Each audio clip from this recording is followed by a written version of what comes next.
Episode 183, IRONMAN Louisville with Joanna Gaines. Welcome to the pursuit of the perfect race.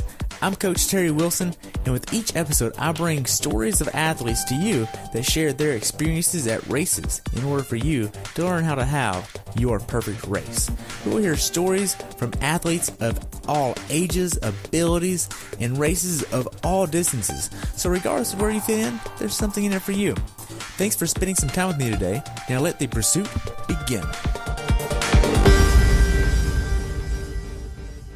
Hey everybody, welcome back to the pursuit of the perfect race. Today I have the pleasure of talking with one of my athletes, Joanna Gaines, about her recent race at IRONMAN Louisville, where it was 48 and rose to 61 with rain all day, which was terrible weather.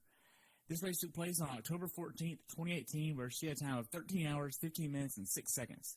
Welcome to the show, Joanna. I look forward to diving into this race and talking about all the details with you. Thanks for having me. I'm really excited to share with you a little bit about my race experience. Awesome. So, why did you want to do this race? Why did you sign up in the first place? What was that like? You know, I honestly could not tell you what made me decide to sign up for IRONMAN Louisville. I think I signed up for Louisville initially almost to the day. It was the 1 year anniversary of when I had done Ironman Florida. This was only my second full Ironman. And after I did my first one, I had said, you know, I'm okay with being a one and done girl because isn't that the whole slogan? Swim 2.4 miles, bike 112 miles, run a marathon, brag for the rest of your life. You don't have to do more than one Ironman to be an Ironman. That's just it. You can do one, you're an Ironman. Rest of your life, you're good. But I remember about a year ago, so Ironman Florida was occurring that day, and I was on my bike trainer, and I just remember thinking back to what that experience was like, and there were some kind of things that colored my Ironman Florida experience, just kind of personal things that I think sort of had colored it in a way that I felt like was not really the full Ironman experience that I had personally wanted to have for myself. And so I'm sitting on the bike trainer and something just comes over me, probably a very dumb something, but I decided that I was going to sign up for Louisville. I knew people who had done it this year. And so I thought, or rather back in 2017, I thought, I'm going to give this a try. I know that people seem to really like this race. They really like the finisher's line. It's got this downriver swim. It'll be in Kentucky. It'll be beautiful, but not like mountains, not like Lake Placid or out in Colorado, Boulder or anything like that. So I thought it seems like a manageable race for somebody like me who doesn't really thrive on hills, but like something I could train for and conquer. And so I think that would be what drove me to sign up for it. Okay. So as far as your training going into this race, what was this like? So Ironman Louisville was my second really big, it was actually my third kind of big race for the 2018 season. So I sort of came out the gates on the wrong foot this year when I did Tampa Bay Frogman, which is a 5K open water swim to benefit the Navy SEAL Foundation. And that was on January 20th. And I'm a swimmer. That's my background. And I was really disappointed in how I swam there, which honestly is not even the point of the swim. The point of the swim is to raise money for these Gold Star families and to recognize and honor SEALs who have made the ultimate sacrifice for our country. But so I came out and I had kind of a rough swim that day, wasn't swimming nearly as fast as I know I'm capable of. And I think it sort of shook my confidence because that had never happened to me before. I had also signed up at that point for Ironman Chattanooga 70.3, which was in May. Great race. Can't recommend it enough. I think it's awesome for people, whether they're looking for their first half iron or their 50th. I think Chattanooga is definitely a race that most people should do. I hadn't trained as regularly for that race as I am capable of, just for a variety of reasons. And so I had, again, sort of a poor showing there in Chattanooga. I took a break. I think that was really important for me, both physically and mentally. I took almost essentially a full month off after Chattanooga half to just kind of recenter, give my body time to recover, and to get ready for what I knew was going to be a really brutal training cycle for Ironman Louisville. I don't know what percentage of workouts I completed in sort of the 3 months prior. I trained for Ironman Florida in basically 10 weeks, which is pretty shocking because I put up a 13:50 there, which is a very respectable time, I think. And so I had a longer training cycle. I had multiple rides this cycle that were longer than I had done back in 2016. And I do think that I was overall, I was very consistent. I would say I probably hit 85 to 90% of my workouts that were scheduled during that time frame, kind of leading up to Louisville. Okay. So the most hours you trained in 1 week was right at 16 and a half-ish. So 16:32 was the most hours you trained 1 week, and then you had another week of 16:20 a few weeks later. You had a little bit of something unique happen where you had to go on a work vacation a few weeks prior to the race. What was that like? First of all, I'd like to correct you. It was not a work vacation. It was a work trip. When I'm traveling for work, it is definitely not a vacation. It is absolutely 100% a work trip.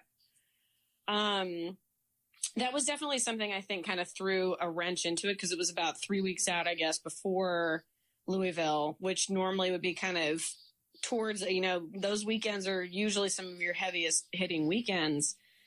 But I also felt like, I knew I could cover the distance at that point in time. So I wasn't really as worried about it affecting me. Because for me, the idea of, what constitutes a successful race at a full Ironman distance is finishing without hurting myself or somehow hurting anybody else with a smile on my face. And that for me is a successful 140.6 mile race.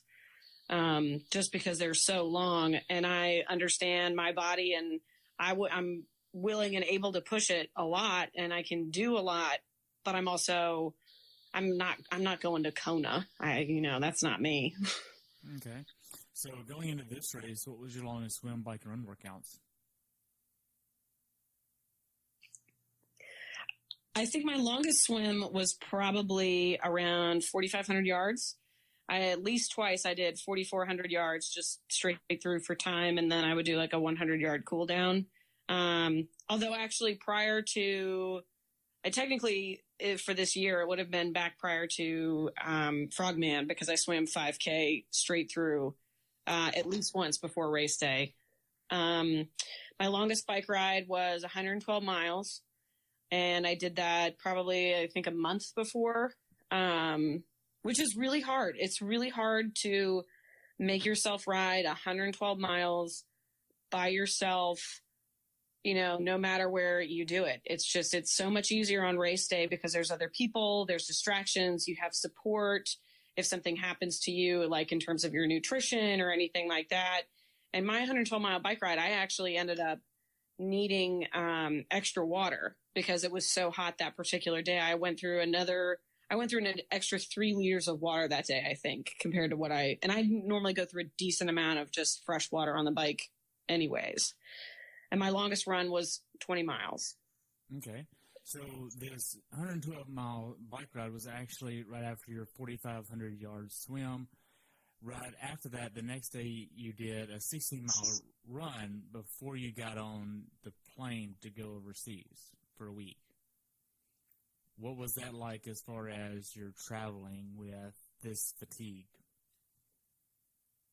In some ways, I think I had a harder time kind of sleeping on the plane because my body was still just sort of like, what just happened? So I think I had more difficulties kind of winding down while I was traveling to try and sleep on the plane. And that is really important to try and avoid jet lag, is to get your sleep schedule regular as quickly as you can. But in other ways, it also, I was physically sort of beat up. And so by that time I was just ready to sleep when I got there. And so I, was working 12, 13-hour day. And then I would come back to the hotel and basically just pass out. Okay. So the long run that we did, what was this like for you? So the 20-mile run was really interesting because I think the longest run I had done before that was 16 miles. And the splits that we were doing were different. So for the 20-mile run, it was running 1.75 miles and then walking a quarter. And then the 16-miler was basically running, I think, 0.85 and then walking 0.15. So I was really not sure how I was going to hold up. Again, when you're running that far by yourself, it's the same as riding for a really long time by yourself. You have to support yourself. You have to carry your nutrition. I live in Atlanta. It's extremely hilly, basically anywhere in the city. So I tried to find basically the flattest place I could. So I ended up running on the Atlanta East Side Beltline, which basically gave me a route that was about 4 miles, so sort of 4 miles and change loop that was essentially sort of either gradually ascending or gradually descending, but not any of the true hills like we have around the city. And so that also, I think, provided me a little bit of safety too, because I was running essentially near where I live. And so if something had happened and I needed to pull the plug because I got overheated or something, my IT band started flaring, I could have easily gotten to a place where I could rest. Right. So how did this impact your confidence with this run? That 20-mile run was really hard mentally, but I remember thinking, I can't believe I'm out here running 20 miles and I don't feel super terrible afterwards. Don't get me wrong, I felt bad, but I didn't feel as badly as I would have thought I would feel after running 20 miles essentially by myself. And I think that it actually really showed in that my run at Louisville was really a lot stronger, especially considering how much I overbiked. I think that having those longer distance runs and really building up that base, and not just those long distance runs, but days where I would split my runs with an hour in the morning and then an hour in the evening, which it sort of decreases the risk for injury, lets you build that running base. I think that's why I had such a good run in Louisville. Great. So whenever you're doing your long bike rides and your long runs, what kind of nutrition were you using? So I like to use what's available on course. So I train with Gatorade Endurance, and I also add in Carbo Pro because I find that this is an easy way to add calories in without adding in a ton of sugar that I can visibly taste. I also, again, living in Atlanta in the South, I tend to also use Gator Lights to add in extra salts to make sure that I'm not cramping. I haven't had any real issues, knock on wood, with cramping or anything like that. And I think it's because I do pay attention to making sure I'm getting enough salts in. Okay. Now, as far as your weight goes, we struggle with weight loss during this training. How was this for you? So I had set some goals for myself about what I wanted to weigh on race day because I had raced about at least 10 pounds heavier than I was prior to. So if you were to compare my Ironman Florida, my Ironman Louisville race weights, Ironman Florida was at least 10 pounds heavier. You talk to pretty much any nutritionist, any dietitian, and they'll tell you it can be really difficult to lose weight while training for a longer distance event because you need to take in calories while you're training, and striving to basically have enough of a calorie deficit, but not an overwhelming one that impacts your ability to train is really difficult. I found that what worked for me was essentially taking in 1,700 calories per day, trying to focus on getting 100 grams of protein per day, which can be very difficult, but focusing on that, I think, really helped help with satiety, help with hunger, and also helped me make sure that I wasn't losing muscle as I was trying to lose fat. And then I would add in on the weekends when I would have these long bike rides, these long runs, these long bricks, anything over 2 hours, I basically could add in about half of those calories. So if I had a workout and I burned, I wear a chest strap heart rate monitor. And if that, says after a workout, if my Garmin tells me I burned 1,200 calories and I only ate 400, then I get an extra 200 calories that I can add into my overall daily calorie count. I track my weight and my calorie intake using MyFitnessPal. I know a lot of people have success with this, and I found that for me, it works really well also. Okay. So in training, what specific workouts did we do that gave you the confidence to go into this race mentally and physically prepared? So I think there were a couple of workouts early on that were just time-based that I think really showed me just how far I had come. I had a 5-hour workout, and I rode, I think it was 82 miles that day. It was focused on maintaining a certain heart rate. And I was shocked because I think I rode 82 miles that day, because my longest workout prior to Ironman Florida, I had ridden for 6 hours, maintaining a heart rate limit.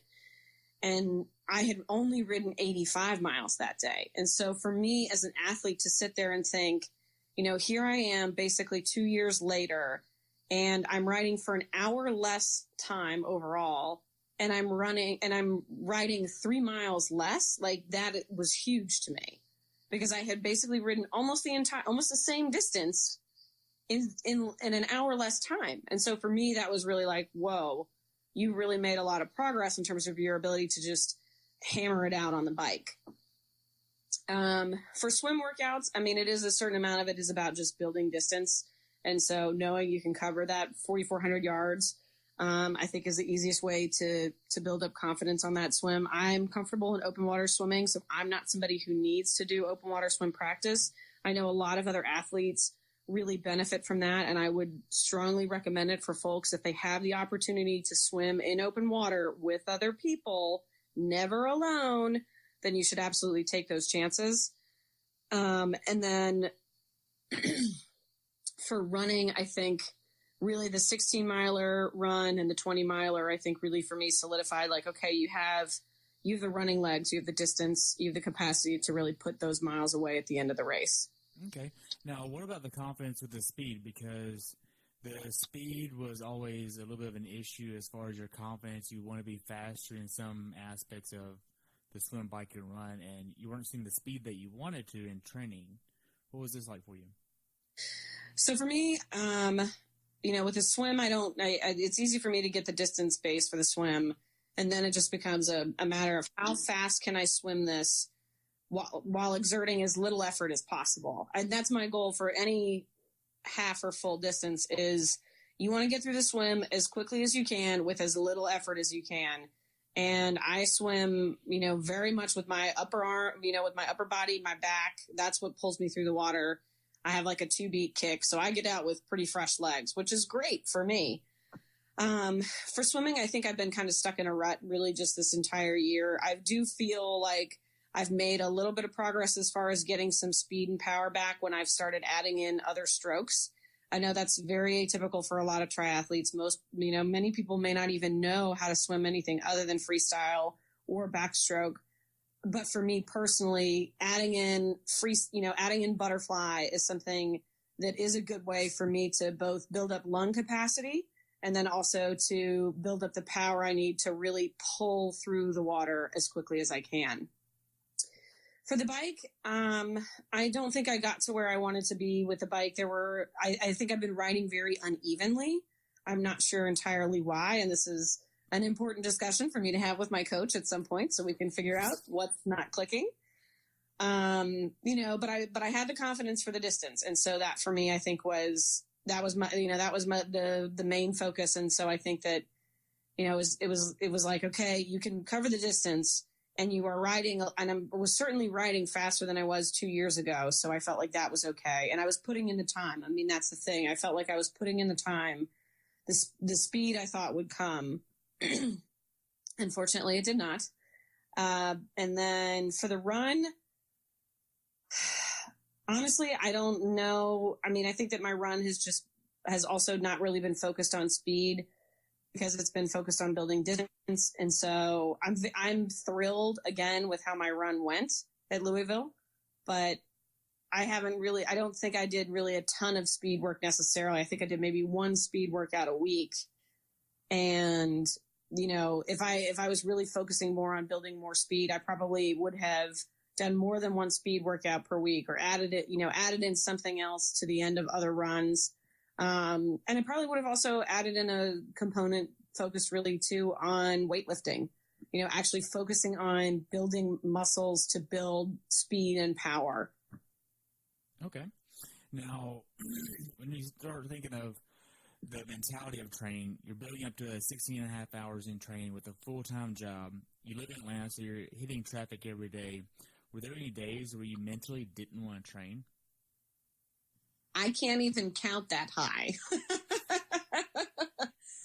I think that, honestly, I wouldn't believe somebody if they said, I felt, I never had a day where I didn't want to get on my trainer or didn't want to go for a swim. I mean, but I understand that iron is not forged on race day. It is forged every time, and especially on those days when you go out there for your workouts and you really don't feel like it.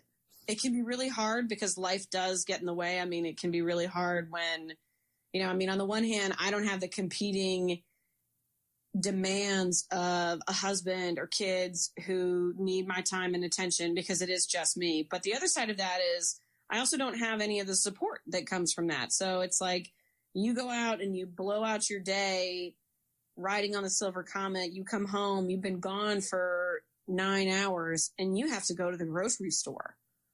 That can be really exhausting, honestly. You still have to do laundry. You still have to do all the work. It's just you. Yes, laundry. I know a lot of people say nutrition is the fourth discipline of triathlon. I think it's laundry, especially when it comes to a full distance Ironman. You're always showering. You're always, you got 2 sets of workout clothes you'll go through on a lot of days. I mean, it's a lot. It's a tremendous demand, not just on your body physically, but also on your ability to manage your time. So how big of an issue is balancing life, work, and training for you as an athlete? Because you have a full-time job and you still have to train and go to work. So I think some things are very easy because I'm never going to let training interfere with work. So for me, work comes first. And I also had some time this summer where I took a couple days off of training, and because I had some family things that I needed to go and help with. My father was having open heart surgery, and I needed to be home with him and my mom for that. And we were able to work around that because there's no reason why we should not have been able to work around that. I mean, that was just, when it comes to things and what's important and what I value in my life, obviously my family is going to come well before triathlon training. And I was glad I was able to do that. It's, I think a lot of it is just time management. It's just, you have to make a plan and you have to stick to the plan, and you have to anticipate that there will be days when the plan will fail. And so just figuring out how you're going to adjust to those. Right. So going into this race, what was the biggest sacrifice that you actually had to make in training and with everything going into this race?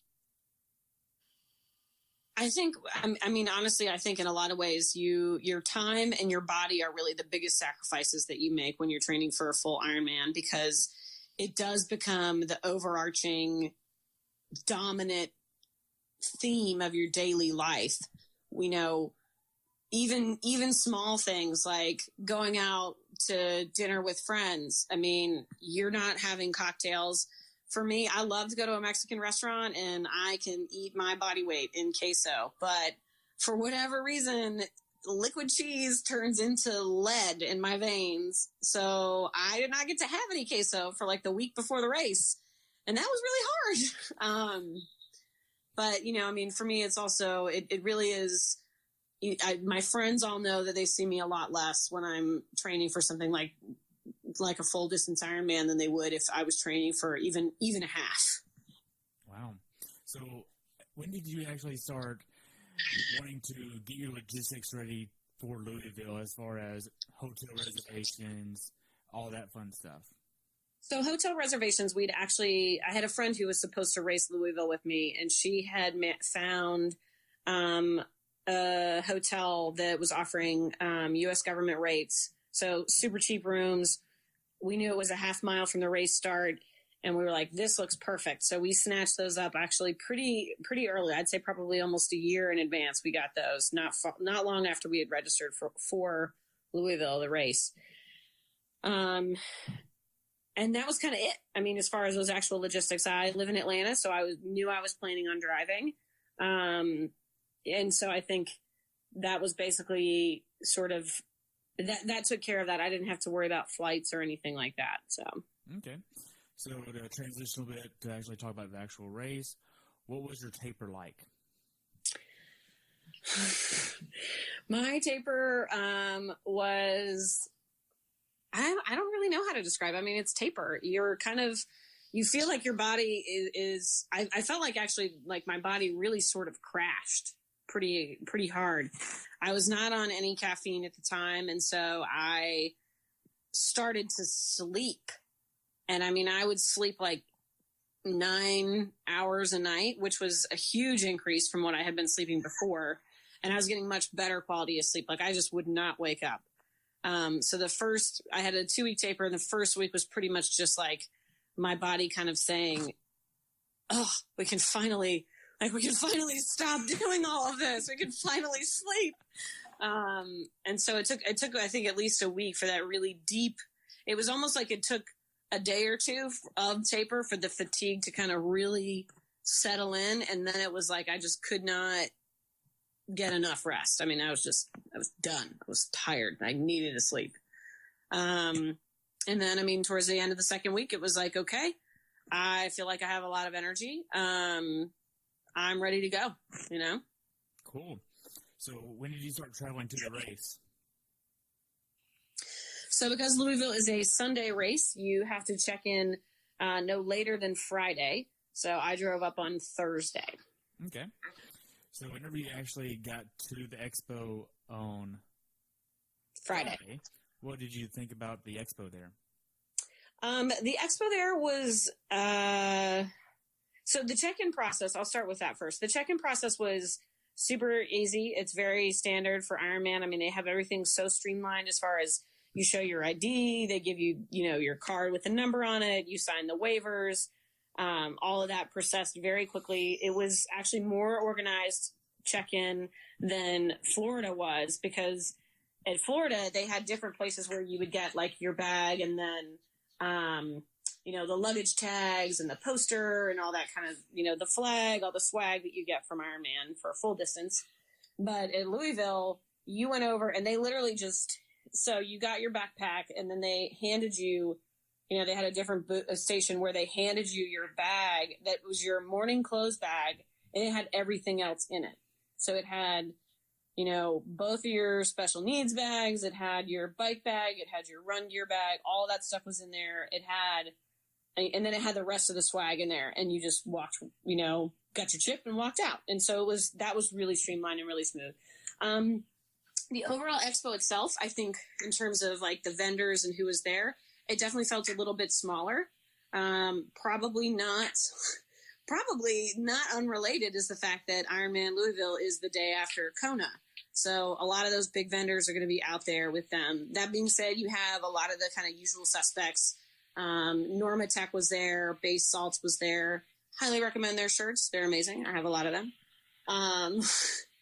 And Race Day Wheel Rentals, those folks. They did have a nice bike shop set up there by the local cycling shop that was sponsored, Grit Cycling. They came and they were there. So if you had any last minute bike issues, or if you had scheduled in advance a bike tune with them, they were there to do that as well. Cool. So as far as the weather, when did you start looking at the weather? So people on the Facebook group for Ironman Louisville probably started joking about weather at least a month out. And then and then by a week away from the race, people were in 10 days out, it really started. And then by a week out, it was full-fledged freak out. What are we going to do? It's going to rain. It's going to be freezing. I, was checking the National Weather Service website for the most accurate predictions. And I knew, as I was sort of packing up on Wednesday, I remember thinking, you better be ready for this to suck, because it looks like it's going to be bad. And I was correct. What do you know? The National Weather Service was spot on with their predictions for that day. Wow. It was terrible. So, as far as putting everything in your bags, what are you putting in all your bags the day before the check-in? Hey, everybody. I just want to say thank you for listening to the podcast, and I just want to let you know that I've enjoyed having so many people on this show, and I couldn't really do it without your support. Thank you so much for tuning in, listening, and being a part of what I'm doing. If you would, take a few moments to leave me a review over on iTunes. It would help me out tremendously, and enjoy the show. So, as far as putting everything in your bags, what are you putting in all your bags the day before the check-in? So, like, what am I taking from Atlanta? No, whenever you start getting your bags ready to check them in for the bike, the run, and then the bike itself. Well, I was very lucky because I did have my coach, there in Louisville to help me. I have checklists and things like that written out, but sometimes it can be really helpful to have somebody else there as you go through the bags and be like, okay, my run bag actually has my running shoes in it. Like, they're in a Ziploc bag, in the gear bag. There's a strip of tape on there to identify that it's mine, that kind of thing. And so it was basically, I did all of that on, I think it was Friday, because Saturday we had to drop our bikes off then. But there were other things, like I don't mess with my bike bag. So the bag that's actually on my bike is, I don't add anything extra to it for a full or a half iron distance. I always keep that bag with 2 tubes, at least 2 CO2 canisters, the nozzle to actually use the CO2 canisters, a tire lever, a set of tire levers, and a bike tool. So that stuff, I never worry about, like, oh, do I need to check that? Because I know that it's already there. If I take something out of it and use it, I immediately replace it as soon as I get back to my car. Gotcha. So what did you think about the process of checking your bags and the bike in? All of that went extremely well. They have one transition area for Louisville, and so your bags are basically paired next to each other, and they even have specifications about, like, your bike bag goes on the right and your run bag goes on the left. And so so like all the blue bags are on one side and all the orange bags are on the other, but they're in the same spot. And they had also actually spray painted marks on the ground for like every 5 bags. So they had the signs at the end, but then they would basically count down like where they thought the 5th bag would go. And so because I was number 885, I knew I was able to figure really clearly like where to put my bag exactly. Awesome. So the day before the race, what are you doing from a nutritional standpoint? So the day before the race, the sort of plan there is to taper off throughout the day, just making sure that I don't overdo it at dinner, staying away from raw produce. Although I know plenty of people who like to have a salad or something on, Saturday night before a race. So I had a big breakfast. I was so anxious at that point that I couldn't eat all of it, but I got in probably close to 800 calories at least. And then, I can't remember what lunch was. I already forgot. Can you remember? Well, we went to Wild Eggs for breakfast, had breakfast at Wild Eggs, and then after that you spent time with the family? Yes. We had lunch somewhere. I can't remember where. And then dinner we had at a restaurant in Louisville called Porch, which was great. I had like half of a skirt steak. It's about 4 ounces of protein, and then some French fries. So pretty simple carbs, protein. That's it. Cool. So what time did you end up getting to sleep the night before the race? I fell asleep probably close to midnight, and I did not get a ton of sleep that night, which isn't surprising. I mean, I maintain anybody who sleeps, a solid 8 hours the night before a marathon, night before an Ironman, that you might be a psychopath, because you just don't, either that or you just don't know what's about to happen to you. Um, so, I mean, I started waking up around 2, and then I kind of woke up off and on until around 4:30 when I finally just gave up and was like, okay, I'm about 3 hours from when I'm going to be theoretically getting in the water. So time to get up and start eating. Okay, so what time did you actually get up and get ready for the day? So I basically turned the lights on at 4:30. I ate my 2 Uncrustables. I had some iced coffee and, just kind of try to get my body, try to get my gut settled. Fixed, braided my hair. I have really long hair. And so I have to keep it, away from my face and in a manner that I can fit it underneath a bike helmet and things like that. I put on my lube, put on my kit, and I was ready to go. Okay. So you actually delayed the time that you were going to get to transition a little bit than what you first were. What happened here? That was probably a decision that may have impacted whether or not I was able to finish the race. Looking back, I think that was one of those critical decisions that I had made, and I didn't realize at the time what a huge difference that would make. So I had initially, one thing I really hate at any race is I hate being rushed. I don't want to be rushed, especially for a race that's this big. Like, I just want to go, do what I need to do, stay calm, get to where I need to be, and then just get ready to go and ruin my body for the rest of the day. So I knew that it was going to be in the 40s, and I knew it was going to be raining. I knew I had a friend that was going to meet me there, and I had another friend who did Louisville last year. And I said, how long did it take you to get through transition? He's like, 10 minutes. I said, I said, what do you think if I get there an hour later? And he was like, do it. He's like, there's no reason. He's like, you'll be fine. You're going to be fine. Like, you don't need to show up that early. And so because I ended up leaving essentially an hour later, I had 1 hour less time that I was standing around outside in the cold, and that was also really critical because they ended up delaying the start of the race. It was still too dark between the rain clouds and just the latitude and the time of year. I mean, they knew that the sun wasn't going to come up until almost 7:50 that day. And it was dark.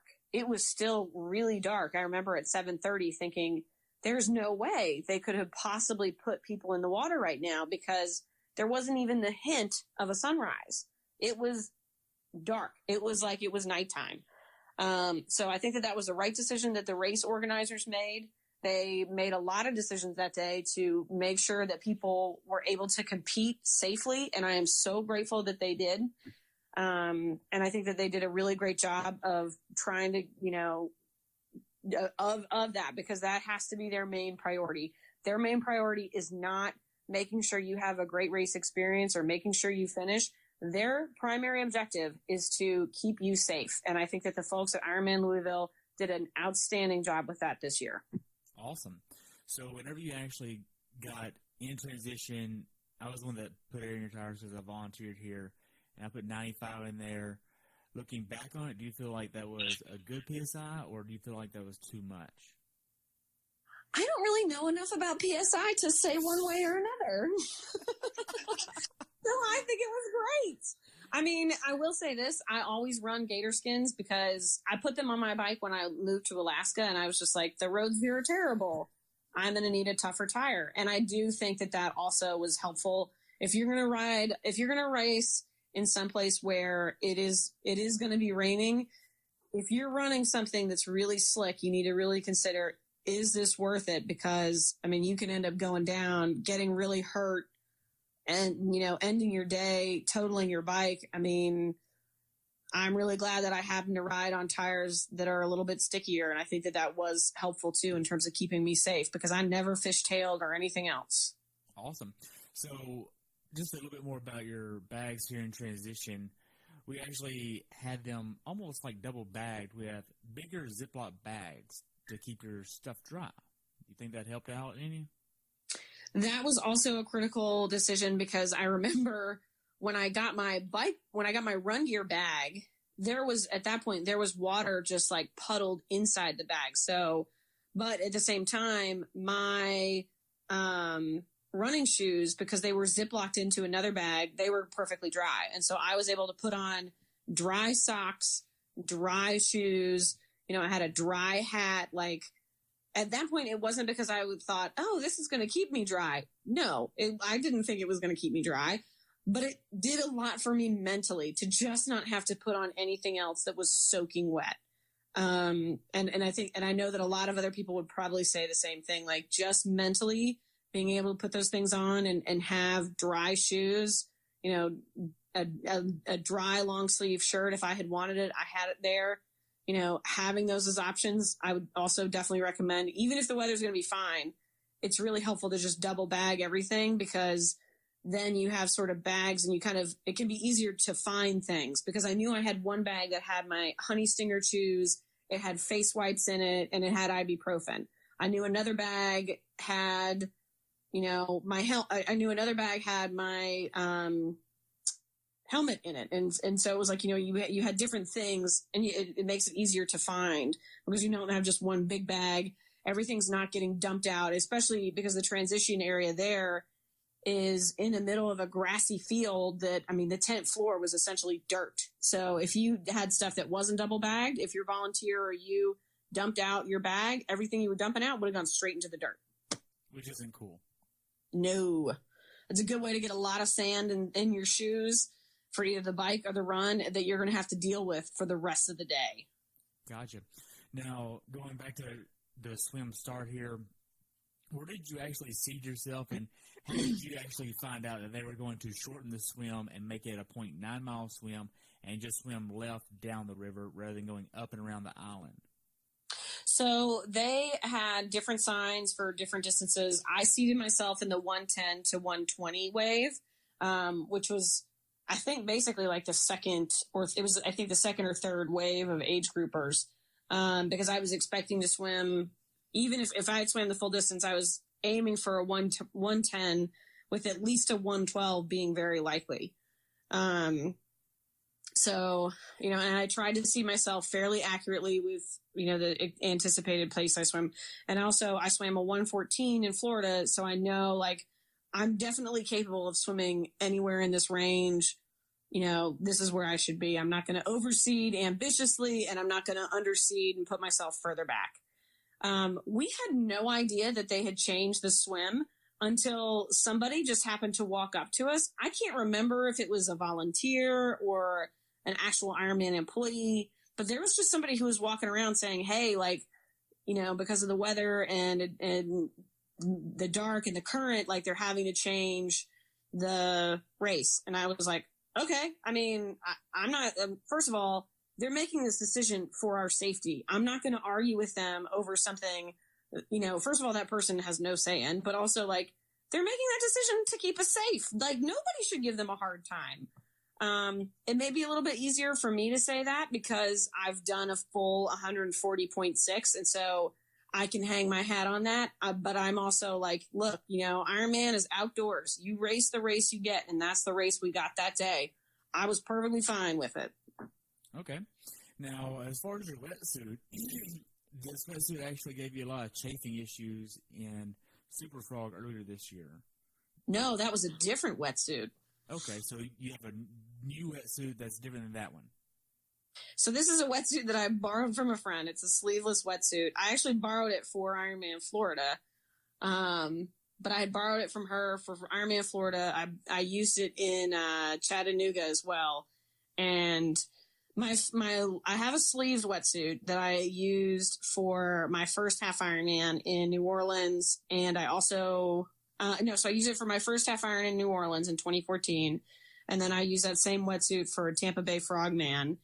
And it destroyed my neck for some reason in Tampa. And I mean, I can't use that wetsuit again. It's done as far as I'm concerned. Yeah, it's done. Like, because that, like, when you say it messed up your neck, it didn't just, like, mess it up a little bit. It was weeks before you could get back in the pool.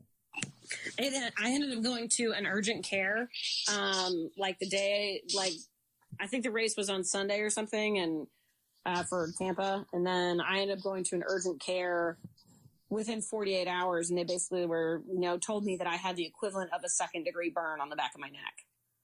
Wow. Okay, so to move along here with the race itself, what time do you think you actually got in the water? I could not tell you. Could not tell you. But you did a cannonball. I did do a cannonball. Yes, I did. I was so proud of myself. They had moved us, and so instead of having people jumping off of 2 docks, they were sending people off of just 1 dock, and they knew that because they were in this, again, this was smart. They were actually trying to not overwhelm both the swim exit as well as transition. And that, I think, was a really crucial decision that the race organizers made that helped keep people safe and also kept people moving.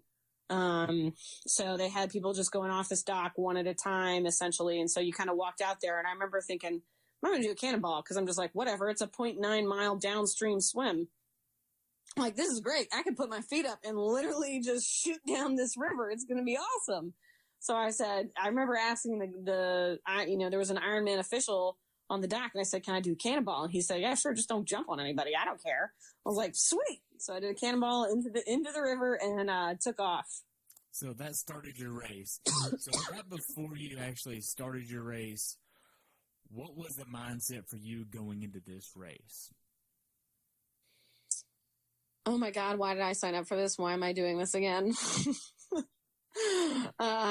Just keep moving. I mean, I think that's what I think a lot during any of these races is you just can't stop. You just cannot stop. You just have to keep moving. Just keep moving and you'll be fine. That's what I tell myself is just keep moving and you'll be fine.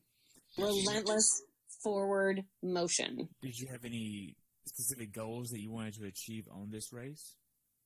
Yeah, I had hoped to average at least 17 miles an hour. I was hoping to do 17.5, but I was hoping I could ride, at least 16.8 to 17 miles an hour on the bike. And then I was really hoping to break 5 for my marathon. Okay. Now, knowing that the conditions were going to be unfavorable, did you know to just table those goals? What was that like? I don't think I thought about them in terms of how they would affect my speed or performance. And I don't honestly know that I would say that they did. Because the other thing is those are actually ideal conditions to run in. I mean, it was overcast. You were running through like a slight drizzle, and 50-degree weather to run in is incredible. It feels like it's 70. It's awesome. I took off my raincoat within 2 miles and threw it into a trash can because I was like, I don't want anything on me. I don't need anything on me. I feel fine just, running in my tri-kit and I had arm warmers on and I had gloves, but I ended up, rolling down my arm warmers and then, putting my gloves in my back pocket and just not using them. So I knew, I was like, 50 degrees to run in, that's great. You can run really well in that. But even if it's raining a lot, like you can still, I've run races before where it's been cold and rainy and PR'd in the past. So I wasn't concerned about that. With the bike, I was mostly just I remember thinking I may end up giving up some speed on some of the descents because this isn't how I die. I'm not going to get out of control on a wet road with people around me. Like, my safety comes first. And if I have to ride a little bit more conservatively, that's fine. Okay.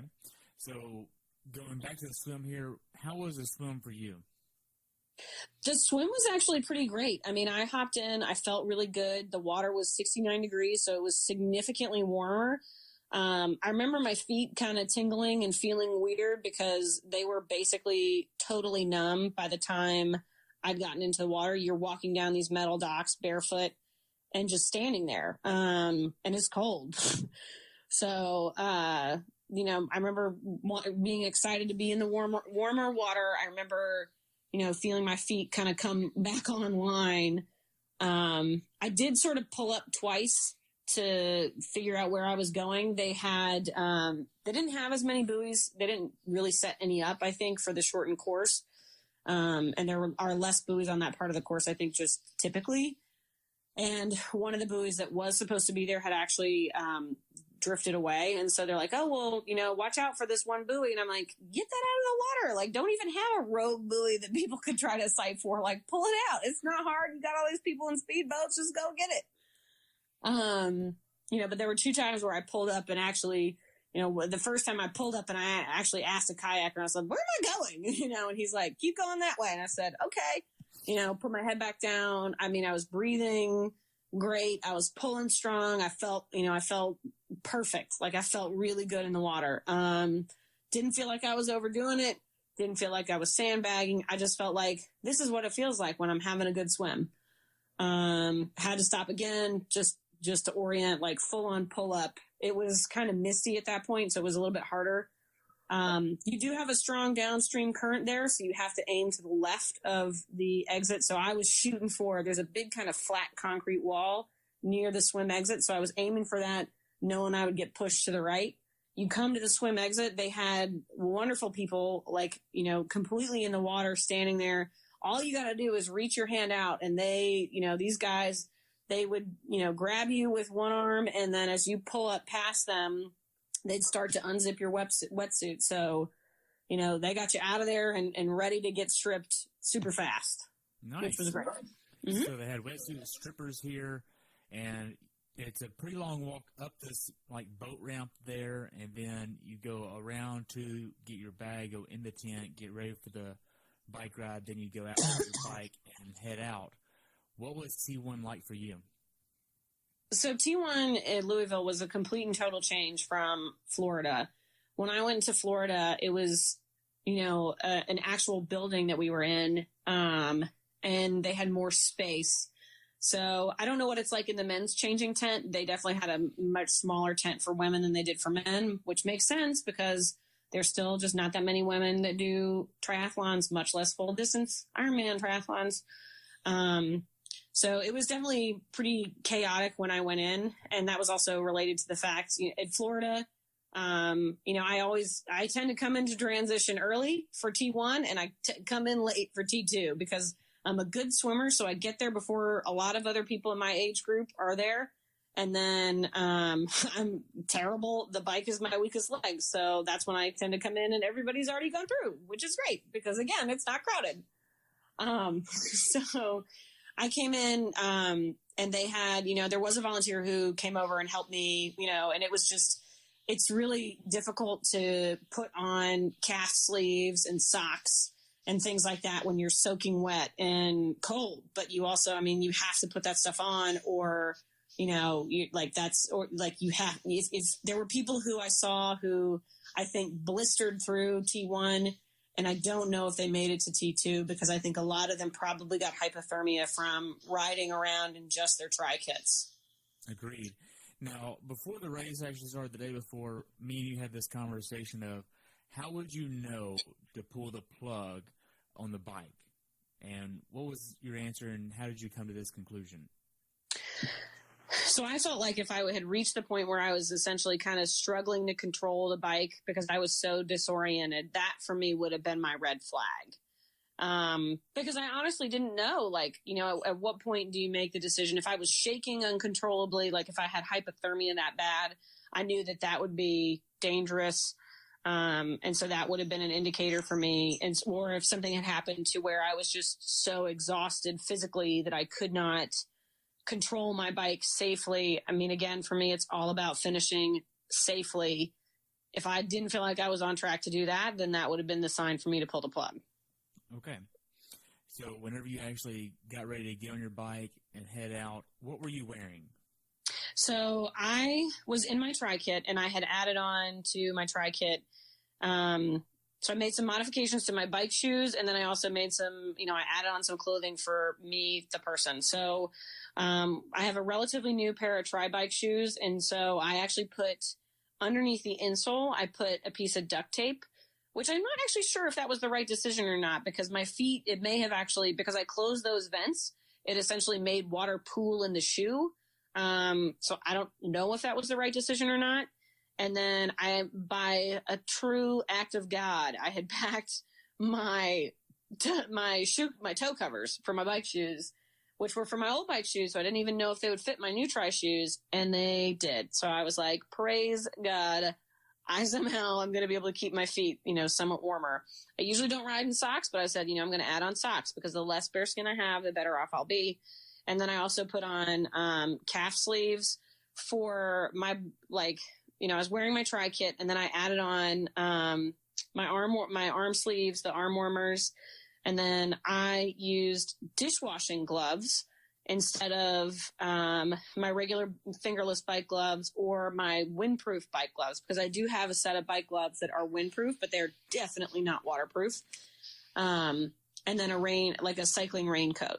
So that was what I wore on top of that. I also, underneath my bike helmet, I put on like sort of a fitted beanie that was like it's a thin material, synthetic, but I was like, the more I can do to keep my head warm, the more, that's going to be a big thing in terms of keeping me warm overall. And you also had a helmet on with yes. a visor. Yes. I have a new helmet, relatively new helmet that I bought. It's a Rudy helmet with the arrow. It's a Rudy arrow helmet and has the visor that covers half your face. And that actually ended up being really critical. I remember asking you before the race how it would be to ride with the lens, thinking, is this tinted lens going to make it too dark? Is it going to make it harder for me to see? And you said no, and you were right. I didn't have any issues in terms of it being dark, but having that basically covering the top half of my face made a huge difference too, I think, in terms of keeping me warm. Okay. So this is what you're wearing to head out on the bike ride here.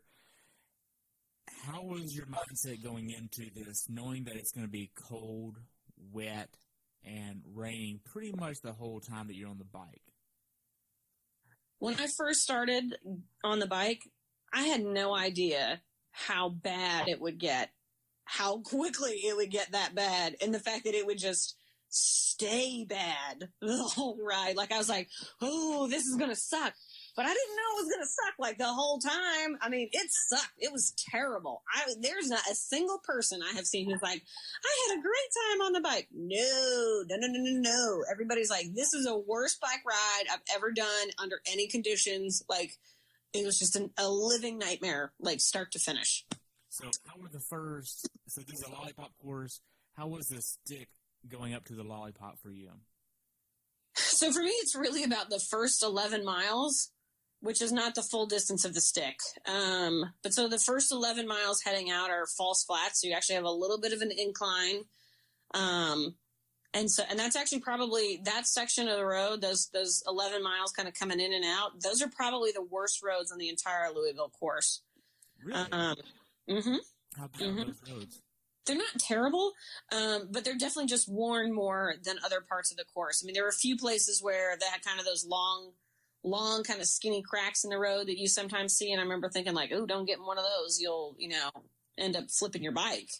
But, even though there were not any major potholes or anything like that really on the course. There were like one or two, but they were spray painted around them. And I mean, if you hit them, that was on you, Right. So from a data perspective, how do we want to attack this bike course? So the goal for this was about, keeping my heart rate within a certain range. So that way it would be making sure that I was pushing when I was descending, but then also not overexerting myself on the climbs. So once you get past that first 11 miles, it's just nonstop hills. I mean, they're not mountains. I would never, it's in some ways I almost feel embarrassed because it's like, geez, how did I just get my ass so completely kicked by this course? But it wasn't just me who felt like that. I mean, there are plenty of other people who would be like, yes, this was an incredibly difficult course because it is just constant. It's not like Lake Placid where you have 3 miles of downhill. It's not like Oceanside 7.3 where you have, again, long stretches of downhill. You're constantly shifting your gears because you're trying to spin it up and then get the speed you can coming back down because you're coming down that hill looking at the one right in front of you that you got to climb up. Right. Now, we wanted to break this up into 14-mile increments. How is this for you for the first few increments?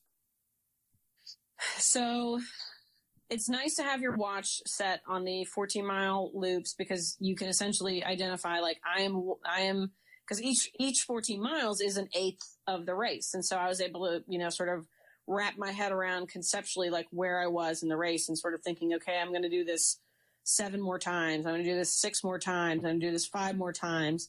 I'm halfway, all those kinds of things. And so, but it also allows me to track my pace, because all I keep on my watch, on my watch face that's visible to me, is my heart rate. So, I'm watching my heart rate, and then it'll pop up and show me basically what my pace was. And I remember it popping up for that first 14-mile loop and thinking, ooh, like that should not be that slow. and then it came up for the second 14-mile loop, and I was like, oh shit, we're in trouble. And then it popped for the third one. And that was when I realized, I was like, this may be the day that I actually get pulled off the course. And at that point I was just, I was struggling. I wasn't even halfway through the bike ride.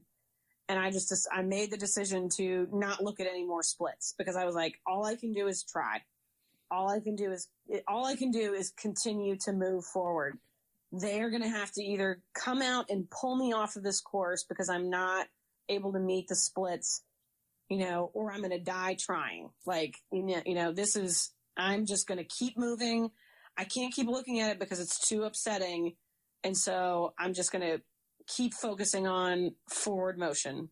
Now with this course, it was a little bit different because it was raining, it was wet, and we wanted to do this in every 14 miles. But you didn't want the negativity of not meeting those goals on the race day to get into your head. Yes, exactly. I mean, it became one of those things of, I was like, is this information useful? Is it helpful to me? Is it going to change what I do?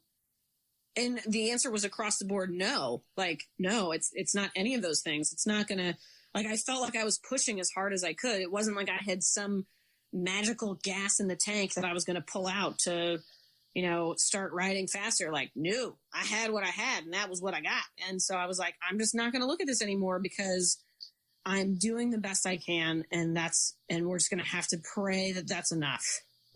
Okay. Now, for the aid stations on the bike course, how are they? Did you take anything nutrition-wise, water-wise? What was this like? So they had aid stations. I think it was, I couldn't tell you how far apart they were. But I remember I took water from one, and I remember it was great because I took a water bottle and I was squeezing it into my Aero bottle, and I don't stop in aid stations. I maintain speed and continue through. So I'm rolling up, and they had trash can bins, set kind of back from the road. And I remember thinking, I'm going to shoot my shot and let's see if I make it. And I threw that water bottle while I was riding, and it went straight in. And like all the volunteers were like, oh, it's like a bunch of 12-year-old boys working this aid station. They think it's great.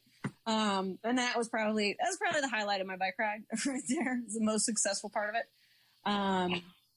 And then, so special needs, at that point I was so far back in the pack, I couldn't tell you how it would have been if it had been busier. But they did a good job. I had somebody who came out, cause you kind of pulled into the school parking lot, and you yelled your number. They would yell over the megaphone. Somebody would grab your bag, come out and meet you with it. And so, and God bless him, that guy was so nice. At that point I was just full on ugly crying, sobbing, snotting, just like, thinking, how am I going to get through the rest of this bike ride? I've got 52 more miles. And he's like, do you want me to open your Uncrustable? Like, he didn't even acknowledge what a mess I was, which was great, and he, he's like, do you want me to open your Uncrustable? I was, yes, please open my Uncrustable. So he opens it, he gives me some Advil, and he just keeps saying, you've got this. I'll see you at the finish line. And I just remember thinking, I got to get out of here. Don't waste any more time. Like, you got to go. I said, thank you. And I rolled on out, and, I hope he did see me cross the finish line, because I made it. And I remember thinking the rest of the bike ride, like, somebody's believing in me right now, and I sure don't. So that was helpful. Now, while you're on the bike, there were probably about 7 people or so tracking you. And of those 7, only about me and one other person could actually look at that and go, what a terrible day. That's so positive to hear you say, Terry. Well, I mean, you're the one who said it. I just repeated it. That's true. No, I mean, it was interesting because I knew, like, you, Voss, and maybe one other person could look at those bike splits and think to themselves, like, ooh, she's really not having a good day out there.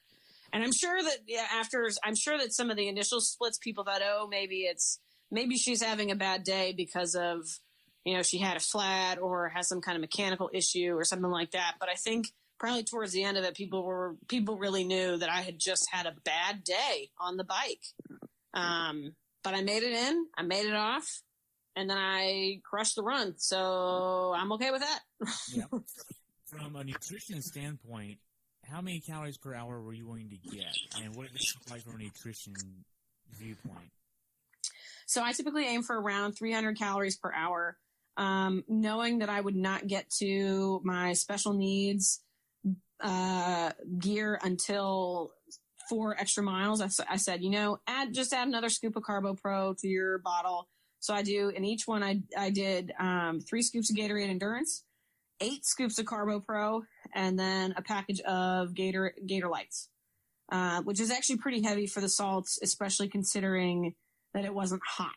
I went through significantly less water because I typically do like to have just some water on my bike to drink. And I've never had any issues as far as hyponatremia or anything like that. I mean, I usually am pretty well hydrated, and I think it was evident because I ended up not having to pee until I was 12 miles into the run. And I should have had to pee coming off the bike. Normally I would have been like, I gotta run to one of these porta potties because I have had enough fluids on the bike that I have to pee. And that was not the case. And so I did an okay job of taking in my nutrition. Did not have any GI issues, anything like that. I did add in, I have an Uncrustable that I have as like a bonus, for the bike. And so I did get that as special needs. So I ended up overall with about 410 extra calories compared to what I would have typically had. And I think that was the right choice. I don't know how much the cold impacted my caloric intake and what I needed. But I certainly was not underfed. And I think that that's really, really critical. If you are not sufficiently fed on the bike, it doesn't matter how good of a runner you are, you will not have a good run. Right. Now, before we wrap up with the bike, you had mentioned a negative headspace coming on in the bike ride and how you alleviated that. Walk me through that process. I don't know. I would not say that I alleviated it. I mean, I remember thinking. Well, you shut it up. It just sort of kept going. It, like, honestly, I mean, if you were, I remember thinking, like, how am I doing this? And it was like it was sort of like a combination of different things. I remember thinking, there's 6 people that came here to watch you finish this damn race. Like, you better finish, and like, and it was just sort of like, and I had a friend who had said to me, she does ultra gravel races, which I think are just bananas, like riding around in the snow in the dark at 2 a.m. in like Minnesota. She said, don't listen to that negative voice, shut it up. Typically you probably need to shut it up with food. And so there were times when I remember thinking, like, my mindset is not where it needs to be. And I remember thinking, do I need something to eat? Like, do I need to put some calories in? Will that shut this up? And it did work. Because a lot of times it was just sort of like, I don't feel good. This sucks. And it was like, just like a little sugar, it's like a drug. Just take a little hit, some sugar, and you'll feel better. So that worked. And then, I mean, again, I got on the bike, and starting off, I remember thinking to myself, I'm going to be an Ironman again today. Like, you can do this.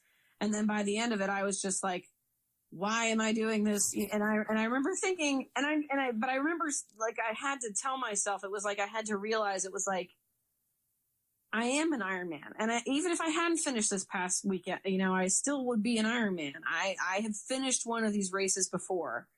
And I was like, you are worth it. You are worth this. Like, you are worth pushing for so that you can do this, so that you can achieve this goal that you set for yourself. Nobody else benefits from you doing an Ironman. It is purely something that you do for yourself. Maybe you raise some funds for other organizations while you do it, which is awesome. That's what I did for my first one. But really, racing that race, that's something you do for yourself. Wow. So as far as flats, wrecks, mechanicals, what did you see on the bike course? So I am a woman of faith, and I fully believe that God said, Joanna cannot handle seeing any of these things today, because if she sees them, she's just going to lose it. And so I saw people with flats, relatively early on, and I saw people pulling out because of hypothermia. I did not see a single crash or wreck or anything like that, which is really amazing because there were quite a few of them out there that day.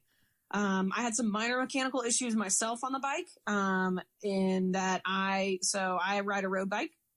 I love my road bike, Cannondale Synapse, made in the USA. And I was having trouble shifting into my granny gear up front. So really that smallest ring on the inside. And I was really fortunate because a friend of mine actually tuned my bike for this race. And he took the time to explain to me something I didn't know about my bike. I have barrel adjusters for the cables, for my shifting cables. And so he even said, if you're having issues while you're riding, you can give these a little tweak and it'll let the cable in or out. And so I was able to fiddle with that to get it to where I could shift back into, my tiny gear up front. And that made a huge difference. I maintain that anybody that's doing an Ironman, even a half distance, you need to know at a minimum how to change a tire. I would also recommend, if you have those barrel adjusters, understanding the science behind how they work and the slight tweaks that you can make, that can make the difference between you finishing and you not finishing a race. Wow. So I think that pretty much wraps up the bike ride. Do you have anything else you want to add about the bike ride? No, it was terrible. So as you're getting back into town, you're knowing that the dismount line is approaching pretty quick, and as you get to the dismount line, what is it like dismounting and going through T2?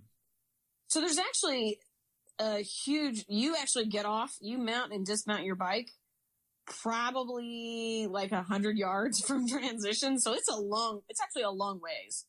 So you get off your bike, and I remember at that point, I was a mess. And I remember thinking, I've got this aero helmet on with this visor. People can't really see my face. And I am just letting it rip. I am full on sobbing, crying my eyes out, just I feel so terrible.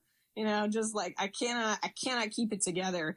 And people can see you, and they're all right there. And so all these people keep going, you look great, girl. You look great. You made it off the bike. 885, you're doing fantastic. And I'm just I couldn't stop. I couldn't stop crying. And it was just a combination of things. There was a little bit of relief in there. There was frustration with just how poorly I knew the ride had gone. There was also the extreme physical beating I had just taken for the past 112 miles, or 7 hours and 38 minutes. And I remember walking my bike in, and I was like, you know what? I don't care. I don't care if these people see me crying. I just need to let this go. What do I care? It's an Ironman. There's a whole lot of bad stuff going on here, and I would not pretend otherwise.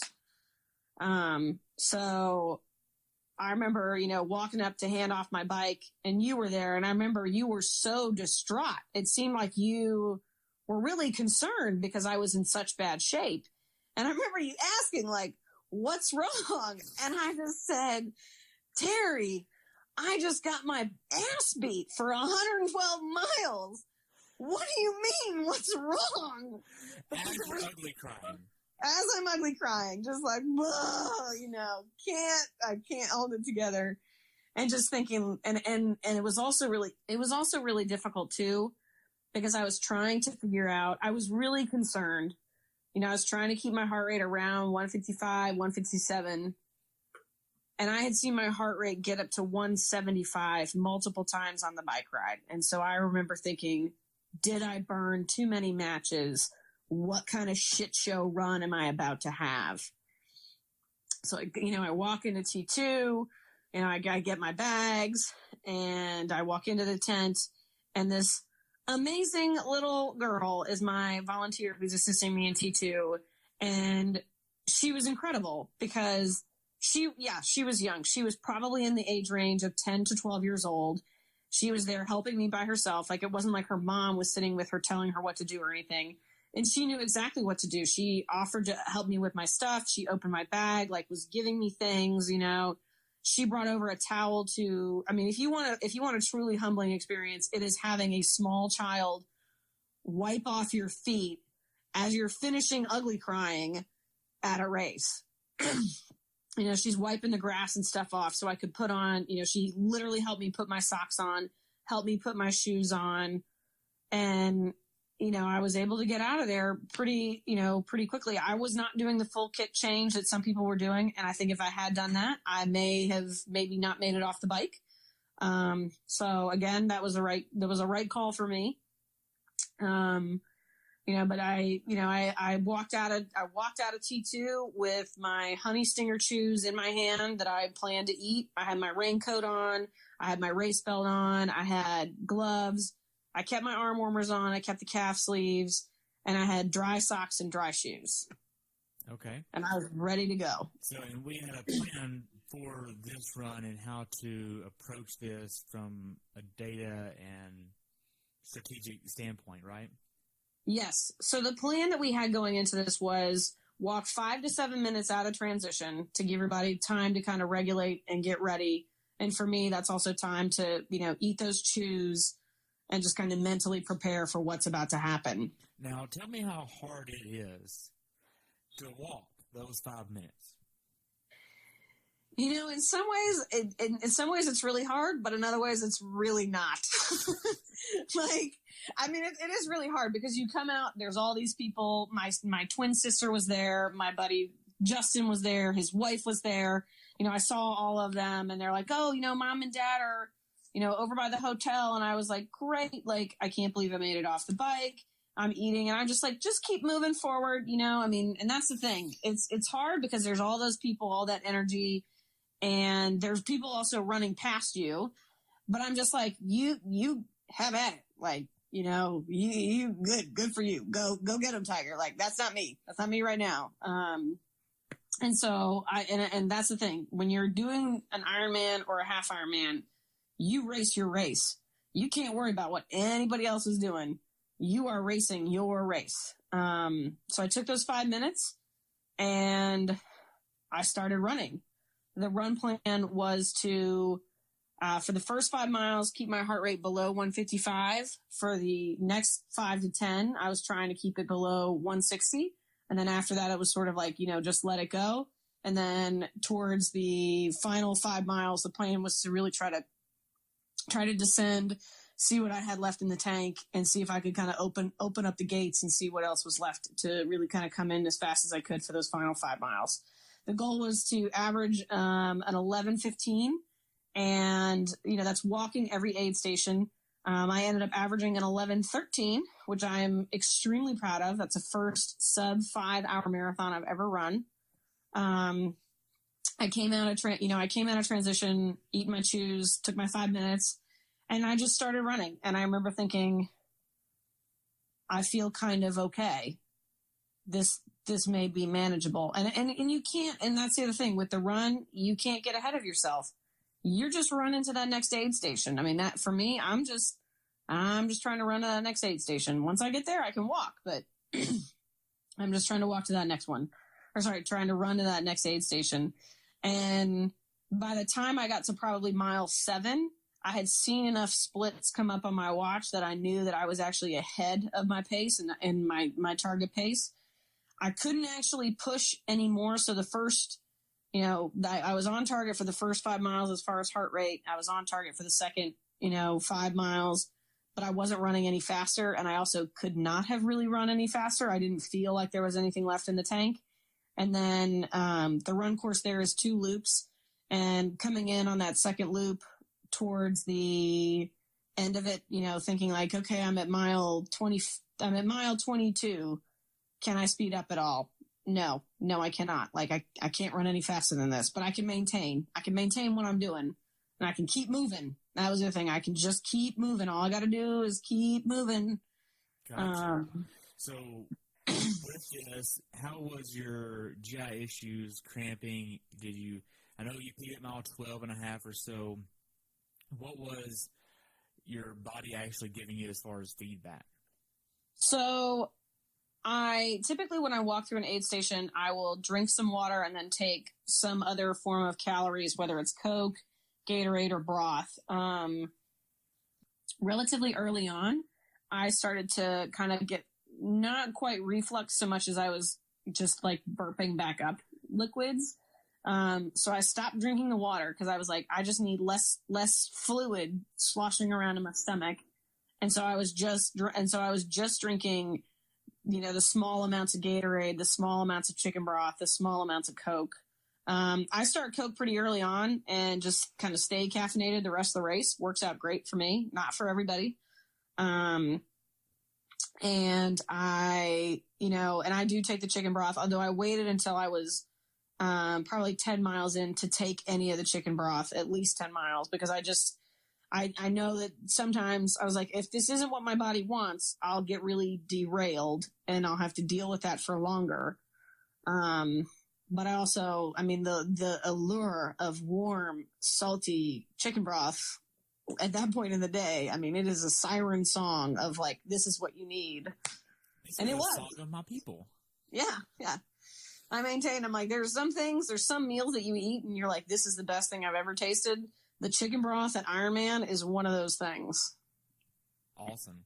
So as far as the run, it's 2 loops, and you got to pass by the hotel where you're staying to see your family, and you also got to see a few fun people out there on the course.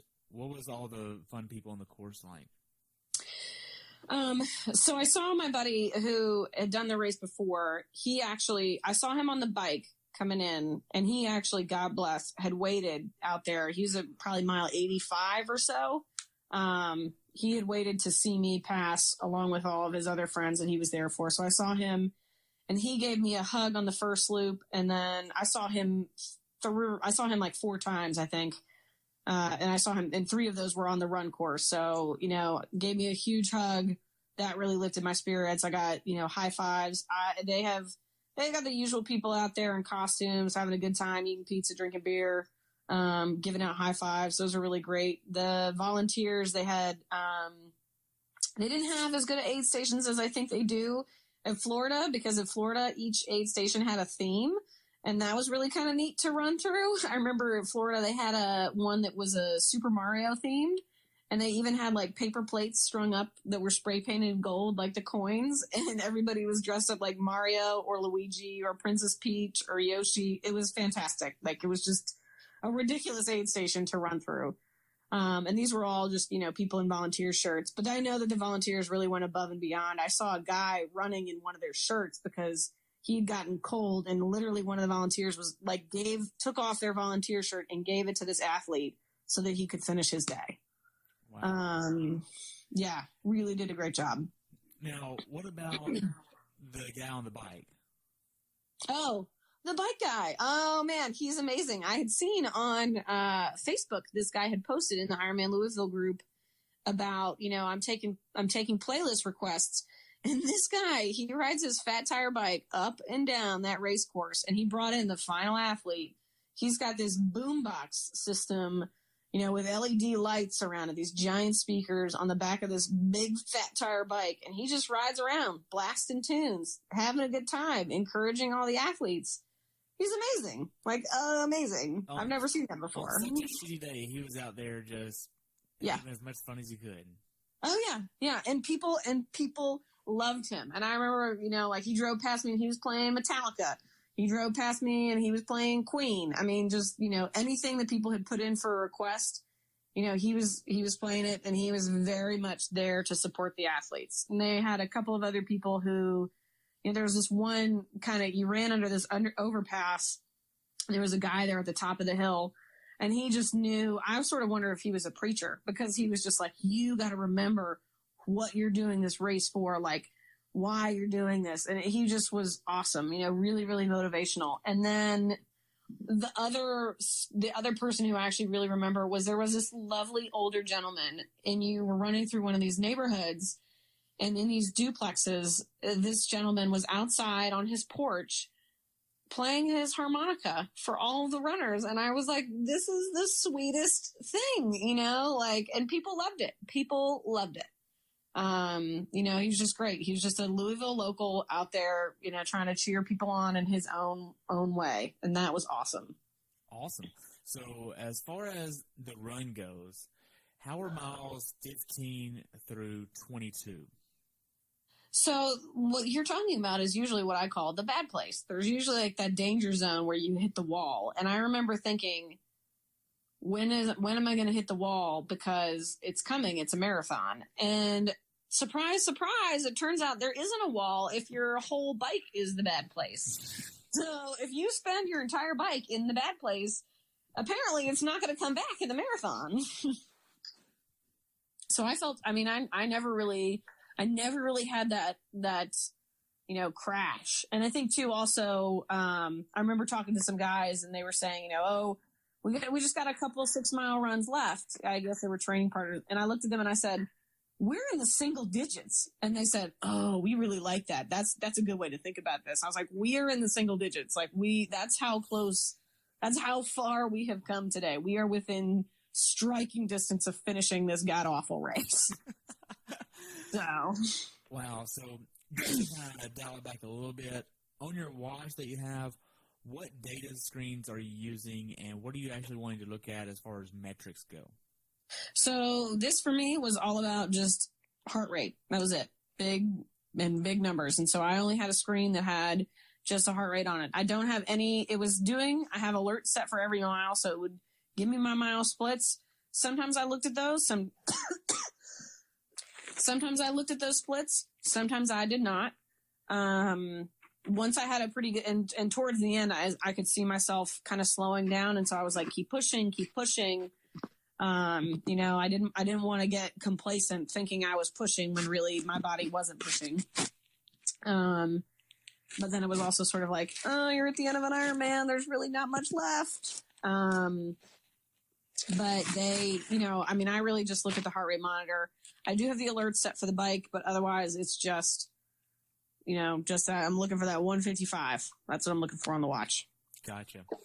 So whenever you get past mile 22, you're about to approach the sign on the road that says to the second loop or to the finish. How was it approaching this sign the second time around?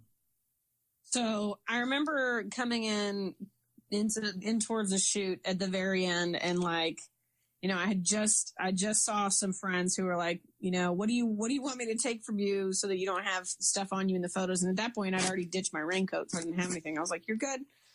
And I remember thinking like, this is it. And kind of starting to slow down as I got into the chute, because I wanted to actually enjoy it a little bit. When I got to the chute in Florida, I picked up and I just, and I tore down that carpet, because I was like, I am done with this. But this, I remember thinking like, again, I'm not trying for, and I also knew even if I slowed down, I was still I still knew that I would have done a marathon PR for myself, just based on how fast I had been running. Like I knew I was fine, even if I ended up adding a minute or something to the end by virtue of just spending time in the chute. And I was really glad I did, because that finish line is absolutely wild. All Ironman finish lines are crazy. You can't see anything, got all those bright lights shining at you. But here in Louisville, you have people banging on the sides, on the, banners that they have. So, when people are coming in, you can see people up finishing on this big Jumbotron. They've got all the Ironman. They got the red carpet. And I just remember thinking like, my God, I have somehow made it through this race.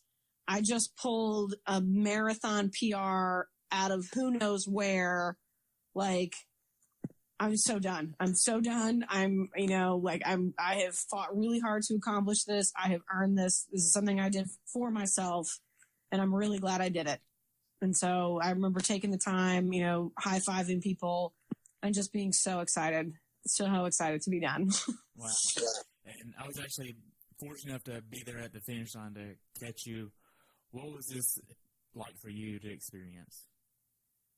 It was really nice to have somebody who knew me on the other side there, especially to really just catch me, because it's weird. It's like you cross that finish line and it's almost like your body just immediately starts shutting down. Like just immediately is like, oh, we're good. Like we can take all systems offline.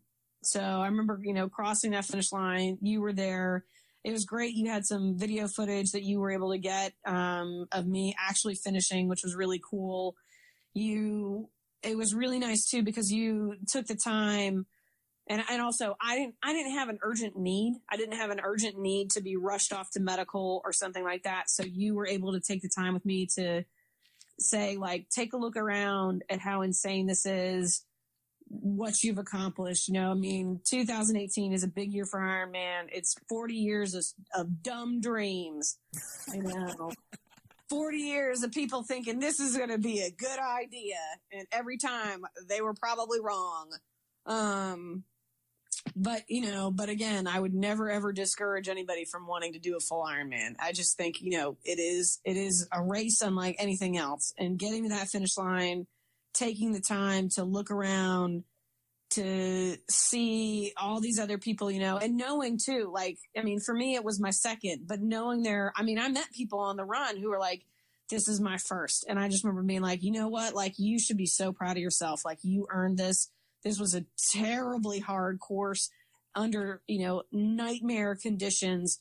Like, you have earned the title of Ironman. Do not ever doubt that for a second.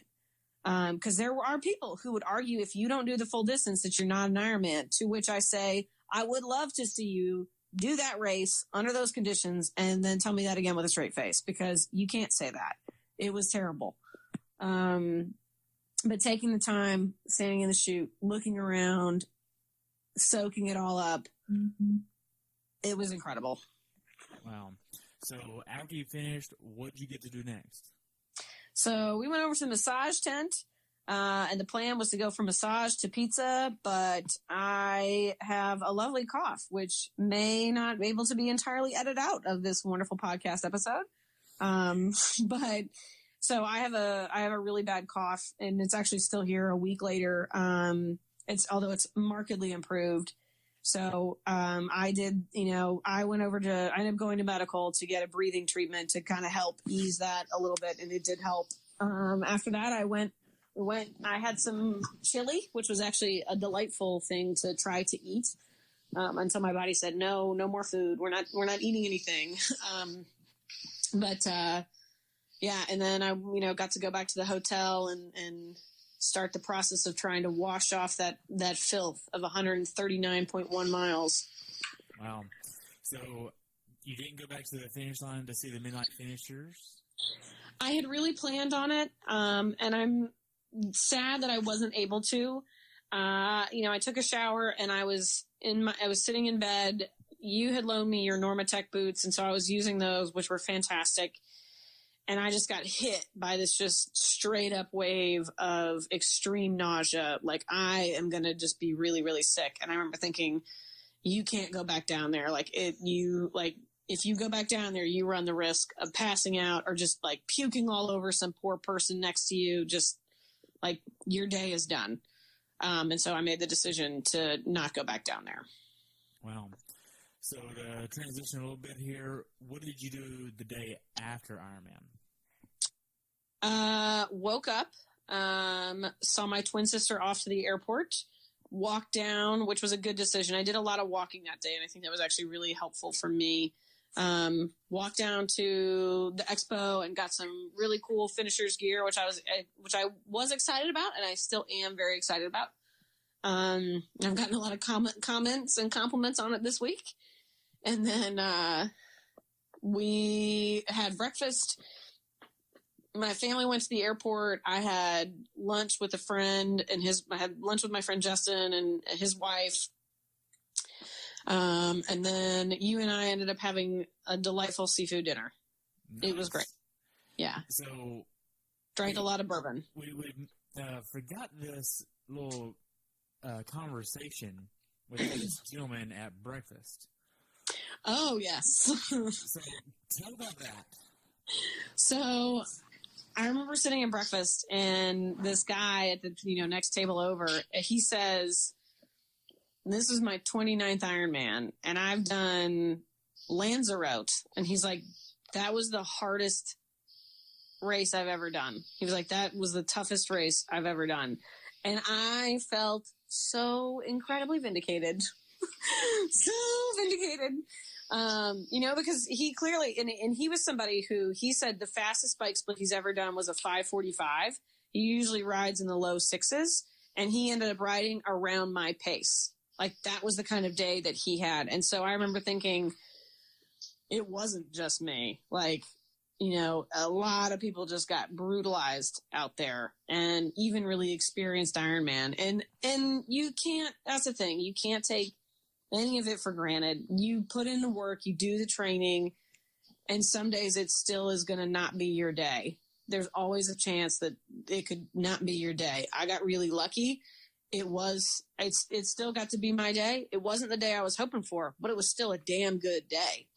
And I think this goes back to what I said earlier about anybody who finished that race absolutely earned their title of Ironman. Right.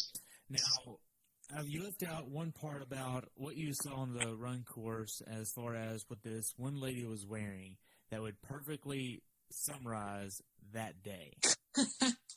So, yes, I'm coming around on the second link. This is probably the best thing I saw on the run course. Like, I was really excited to see Mr. Fat Tire Bike with his speaker system, but seeing this woman running, wearing her special needs bag like a shirt.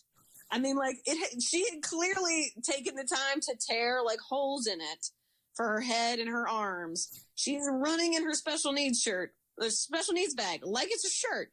And I said something like, "Nice top." It was me, her, and another woman. And she said, "Yeah, I'm trying to decide if I should leave it on for my finisher photos." And the other woman goes, "Oh, I think you really need to. I think it just really sums up the day." And I said, "You need to wear it." I said, "When people ask how the day was, you just show them that photo and say, this is how it was. This is how this race was." Yes. Oh, I mean, people were in garbage bags all day. People on the bike were wearing trash bags and rain ponchos and everything else. But seeing her wearing her special needs bag as a shirt was really just, that to me describes Ironman Louisville 2018 in a nutshell. Wow. So for first timers that are going to do this race next year, what advice would you give them? I would advise them to spend a lot of time training for hills, because being able to climb for an extended period of time, I think, is really, really critical to your success on the bike. I would really say that would be the big focus for the bike. The bike is the majority of the race. It always is. And so that's where things can go the most wrong. And again, I would also say, know how to change a tire. Know, if you can, if there is the ability for you to learn a little bit about how to tune your bike as far as like messing with the shifter cables, that's also worth learning how to do. Okay. So looking back on it now, it's been a week-ish, 6 days. Mm-hmm. How well prepared for this race do you feel like you were?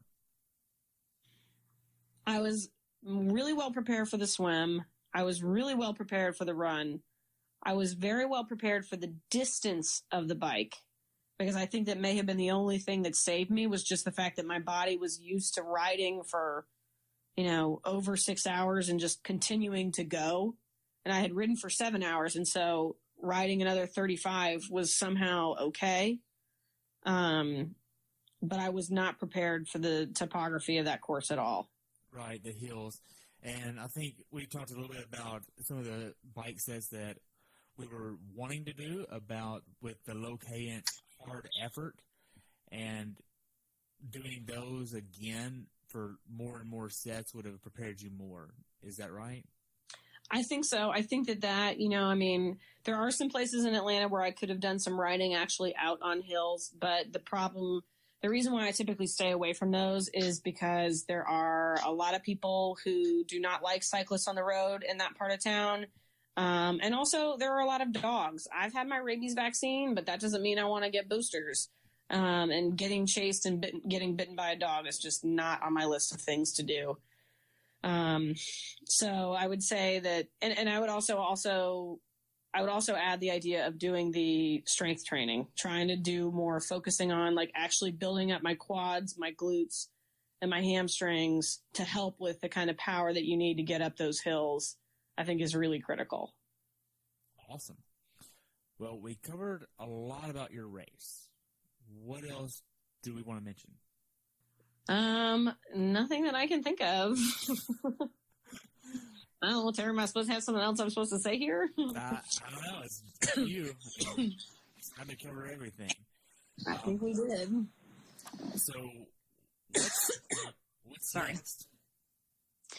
Well, you'll be thrilled to learn that tomorrow I'm going to run the Atlanta 10 miler. Seriously? I'm not joking. No, I impulsively signed up for it on Thursday. Yes. I don't know why either. I don't know why.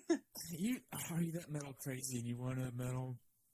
No, it's not even about the medal, honestly. It's just, well, it's funny because I'm like, it is a signature Atlanta race. I've done the half marathon here. I've done Peachtree Road race, which I love. It's a great, super fun race. That's a beer run. Come on. No, there are lots. I mean, for me, it's a fun run, but there are lots of people who set for themselves the goal of running Peachtree. It's a 10K and it's hilly. If you're not used to that, it is hard.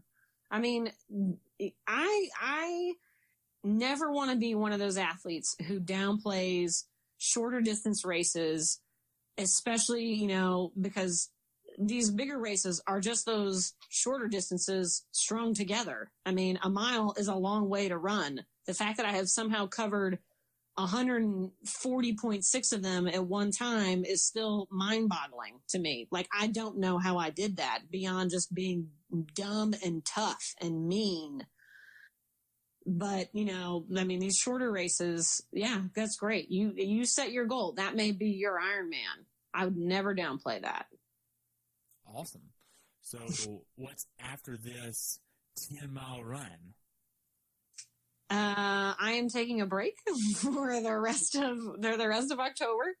I have some big changes coming up as far as moving. And so that's going to be really kind of throw a wrench into things in terms of, what races I do just based on the fact that I'm going to be living overseas and I'm going to have a lot less access to races.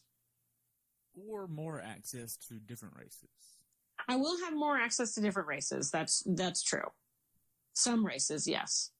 Some, yes. So how can athletes follow you? If you are interested in hearing about my everyday exploits, I'm on Instagram. And my username on Instagram is Floridaskan, which is like Florida and Alaskan combined. So it's FLORIDASKAN. And I love to see other people too that are training. I try to have a lot of fun with this. I feel better physically, mentally, emotionally, spiritually when I am in good shape. And so, working out and training is always going to be an important part of my life. And what that looks like is going to change over time too. Ironman is really hard on your body. And I have to understand that there are certain things that my body, may not be able to do anymore. Right. So why do you do triathlons in the first place? So I feel like triathlons turn you into a bear because you just become this unstoppable, relentless force of nature. I mean, I feel like, having completed 2 of these full distance races, it does really make you feel like you are unstoppable and that there's nothing that you can't do. And also that you can just be in a really bad place and everything can be going wrong and you can just continue to push. And so knowing that you have that ability, I think for me is the most empowering feeling I could have. So going beyond the limits that you initially think are there. Yes. Yeah. It's not even about going beyond limits. It's basically realizing that there are times when, the only limit I have is not one that even my brain would set on me. It is something where I know I can push my body to the point of just absolute failure, and that would be the limit, not something that my brain would say, this is uncomfortable or you're tired, you should stop. But no, just literally the fact that I can push my body until it will not physically go any further. Okay. I hear Becky in the background meowing. Yeah. Did you hear her sneezing earlier? She's a little thick. I didn't hear her sneezing, but I can hear her meowing now. Yeah. So, just to wrap up here, what is your definition of a perfect race? So for me, a perfect race is one where I finish, I don't get hurt, and I have fun. And I think, too, it's also one where I'm able to encourage other people along the way. I would say that that's probably my one disappointment from Louisville was I struggled so much on the bike. I was not able to encourage other people on the bike the way that I typically would have. Or even, and it can be anything from just like cracking jokes, but I struggled so much on that bike. I did not even have the energy to talk about, what a shit show it was. And it took me a while in the run before I felt comfortable enough to actually be able to encourage other people. And there are not a lot of women in triathlon. There are even less in full distance Ironman races. I always make a concerted effort to try to encourage the other women that I see out there. And I am proud of the fact that by the time I was on my second loop, I was able to, shout out every single woman I passed because there just were not that many at that point in time. Did you get any compliments on your kit? Oh, yeah. I had an amazing kit from Peaks Apparel that looks like a Wonder Woman costume. And people loved it. And I love it. It looks cool as hell. Wow. Well, I'm going to change things up a little bit. What are a few things that you would like to know about what I'm doing with the podcast? I think in some ways I'd be interested in terms of like, what is the information that people who listen to it, like, what are they looking for? Are they looking for advice specifically on like a particular type of athlete's perspective? Like, are they looking for, is it like, I want to hear first timers race reports, or is it that they're looking for like, I'm looking specifically to do recon on a particular race? I think it's a mix of both. Yeah, I think it is. I look at it as a big knowledge share with pros, age groupers, people that don't finish, and a way to join athletes across all ages, experiences, abilities, walks of life to share everything that they know about one particular race experience and share what they learned from it with everybody else.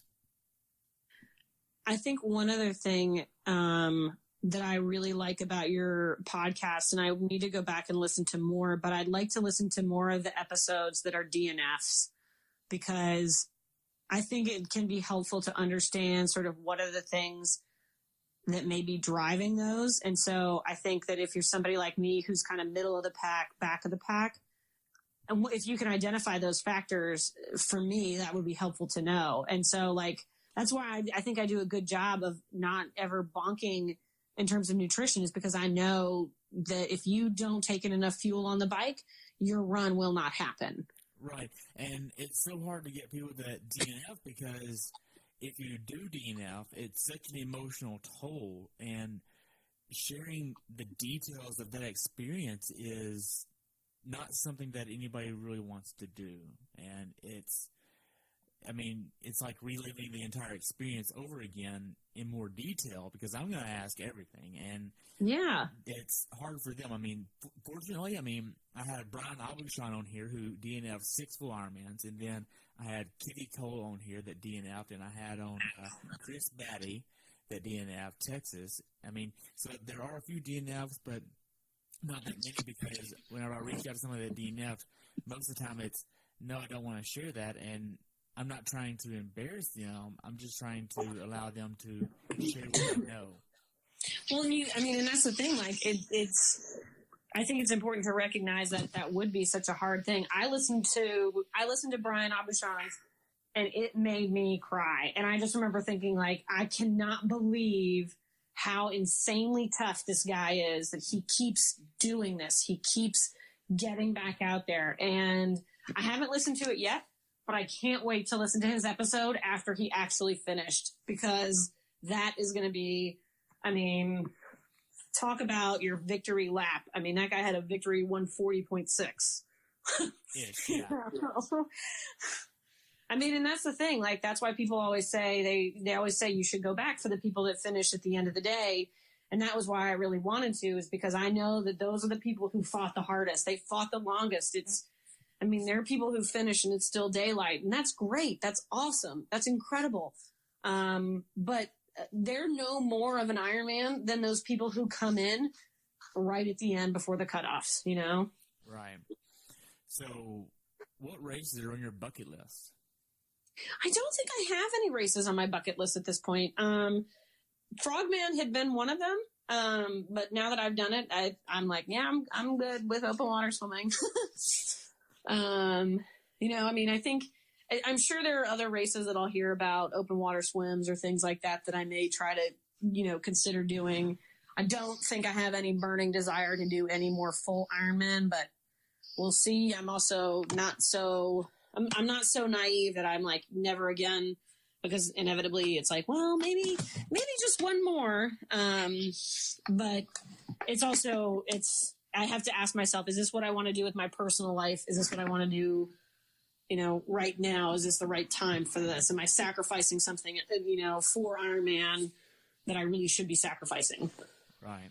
Joanna, thank you so much for spending some time with me. I enjoyed this. This was fun, and we'll talk soon, okay? Thanks for having me, Terry. I appreciate it. You're welcome. Have a good one. You too. Bye. Thanks for tuning in today. I hope you were able to learn something from today's episode. If you enjoyed the show, please take a minute to leave a review on iTunes or share it with a friend. Be sure to subscribe so you never miss an episode. If you'd like to see pictures from this athlete's race, learn more about who I am, what I'm doing, or be on the show yourself to share your story, check out my website at CoachTerryWilson.com. Until next time, continue the pursuit.